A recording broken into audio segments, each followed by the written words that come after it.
For tonight's meeting agenda and announcements, we'll start off as normal with our flag salute, some announcements about what's happening a little bit around the city.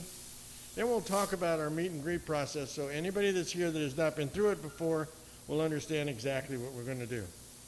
Then we're going to have the pleasure of inviting Denise Light to participate herself in our meet and greet, and we'll see what happens after that.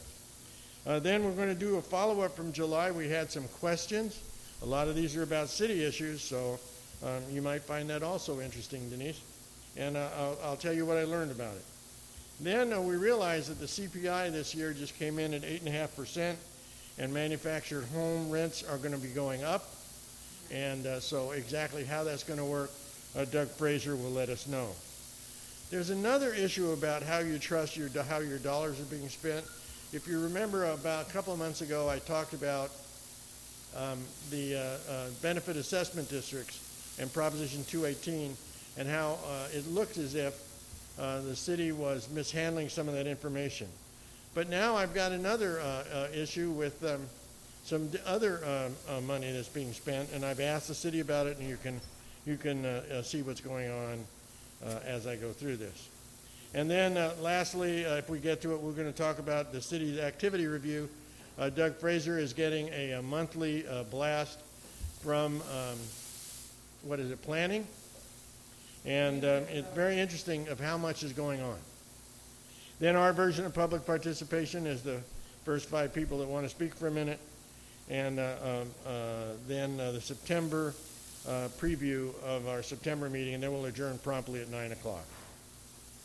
So every month, you know that every month as we go through this, I look for someone that's done something extraordinary.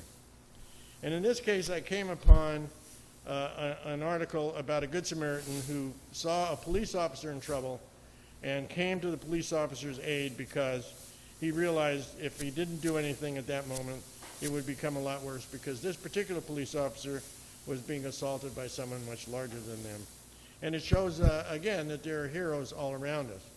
But I wanted, when I looked at it also, thinking about other things that are happening this month, I realized that it's always been that way. It's not something new. And I saw this particular thing in 1942 about a petty officer who swam for 6 to 8 hours pulling a raft of wounded sailors to safety, and realized that not only are there heroes all around us today, but there's been heroes all around us for as long as the country's been a country. And I think we should appreciate that. So with that, Rick, would you lead us in the flag salute? Please rise. Right hand over your heart. Me. Pledge allegiance To the flag of the United States of America, and to the republic for which it stands, one nation, under God, indivisible, with liberty and justice for all. For just a few announcements, the first thing was that I did get an email that the Democratic Action for Alliance for Action group in Santa Clarita is closing their doors. I think that's unfortunate, not necessarily because I'm not a Democrat, but I remember when about 10 years ago, the California Republican Assembly closed. And it's just a place to go to hear people that may not share your views, but you never learn anything if you don't talk to people that you don't particularly agree with. And so I'm sorry to see it go from that standpoint.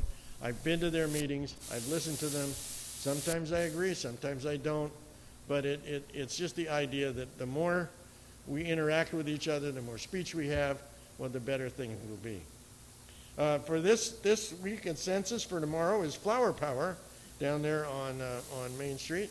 So if you want to go, have a drink, do some dancing, and lift up your heels, there you go. The farmers market continues right down the street at the Canyon Country Community Center. It's open every Wednesday at 4 p.m.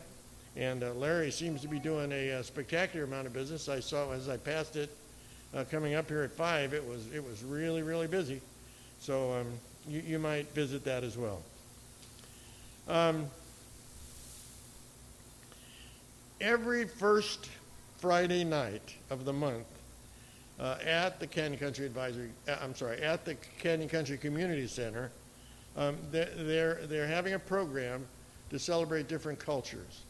This month, or next month, in September, on September the 2nd, they're going to be celebrating in Mexico.